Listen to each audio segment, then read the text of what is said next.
আমার বাবা কৃষক, এটা নিয়ে আমার কখনোই লজ্জাবোধ হয় না, কারণ এটা আমার গর্ব। আমার বাবা কৃষিকাজ করে, চুরি তো আর করে খান না। আমার বাবা খুব সাধারণ একটা মানুষ। সে জমিতে ফসল ফলায় আর সেই ফসল বিক্রি করেই খান। সে মাটির সাথে সবসময় মিশে থাকেন আর সে মাটির মানুষ। আর জন্য আমার কখনোই লজ্জা হয় না। আমার বাবার সবজি বাগানে এত সুন্দর সুন্দর সবজি, কত টাটকা টাটকা সবজি। এই সবজি যে আমরা খেতে পারি, এর জন্য আল্লাহর কাছে হাজার হাজার শুক্রিয়া। আমাদের সবজি বাগানে সব ধরনের সবজি আছে। আজকে এই বেগুনগুলো ছিঁড়ছে, ছোট ছোট গাছে অনেক বেগুন ধরছে, তার জন্য বেগুনগুলোতে কাদা মাখে গেছে। আর মাঝে মাঝে বৃষ্টি হয়, তো সব বৃষ্টি ছিটা পেয়ে বেগুনগুলো কাদা মেখে গেছে। আব্বা বেগুনগুলো ছিঁড়ে দিয়ে গেছে, বলছে এগুলো ধুয়ে রাখ, আমি আরো সবজি তুলে আনি। আর আমি এগুলোকে ধুয়ে রাখ। আজকে এই সবজিগুলো হাটে বিক্রি করবে। আমার কাছে এই গোল গোল বেগুনগুলো খুবই মজা লাগে, যখন ভাইজে খাওয়া হয় খুবই মজা লাগে। আর এই লম্বা বেগুনগুলো শুটকি মাছ বা ছোট মাছ দিয়ে ভাজি করলে অনেক মজা লাগে। আর সাথে পুঁই শাকও কাটছে। আমাদের পুঁই শাকগুলো এত স্বাদ তা বলার মতো না, যে মজা লাগে তরকারি রান্না করলে। আর বেগুনগুলো দেখেন কতটা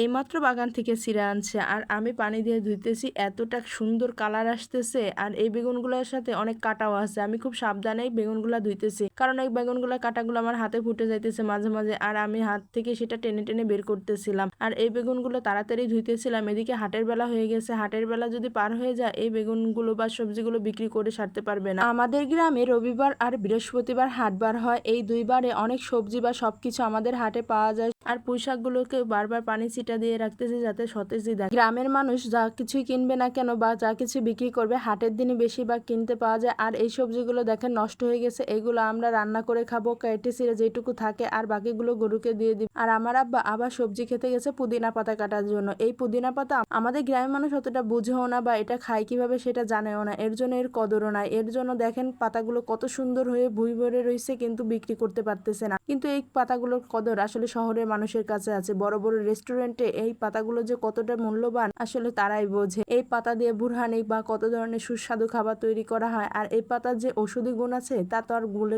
শেষ করা যাবে না। বিকালবেলা ধুন্দুল ফুলগুলো সব চুপসে গেছে। এই ফুলগুলো সকালবেলা যে কত সুন্দর লাগে। এটা সবজি ফুল হলেও আমার কাছে ধুন্দুল ফুলটা খুবই পছন্দ, যখন একদম হলুদ ফুল ফুটে থাকে। আর যদি এই জাংলায় হলদে পাখি এসে বসে, তাহলে তো আরো সৌন্দর্য বৃদ্ধি পায় যায়। শুধু যে ধুন্দুল ফুল, দেখেন এই বেগুনি ফুলটাও কত সুন্দর। আর বেগুনি ফুলের কালারটাও যে বেগুনি কালার, এটা আমার খুব প্রিয় একটা রং। কিন্তু এই রঙে কাপড় চোপড় বানালে সেটা আসলে জ্বলে যায়, এর জন্য রংটা ডিসকালার হয়ে যায়। আর আকাশটা দেখেন কত সুন্দর। আর এইখানে যে কি পরিমাণ বাতাস, এই গরমের মধ্যে যদি এই ধুন্দুল ফুল এই সবজি বাগানে এসে দাঁড়ান যায়, কতটা যে আরাম লাগে। এই শুধু কি খালি ধুন্দুল ফুল, এই ঘাস ফুলগুলো যে কতটা সুন্দর লাগে তা বলার মতো না। এটা যদি শহরের আপুরা পায়, তো আমার মনে হয় বেলকুনিতে সাজিয়ে রাখতো এই ফুলটা। দেখেন ধুবলা ফুল হলে কি হয়, কত সুন্দর লাগতেছে। আমার কাছে এই ফুলগুলা খুবই পছন্দ হয়। আর এদিকে আমার আব্বা পুদিনা পাতা কাটা শেষ হয়ে গেছে।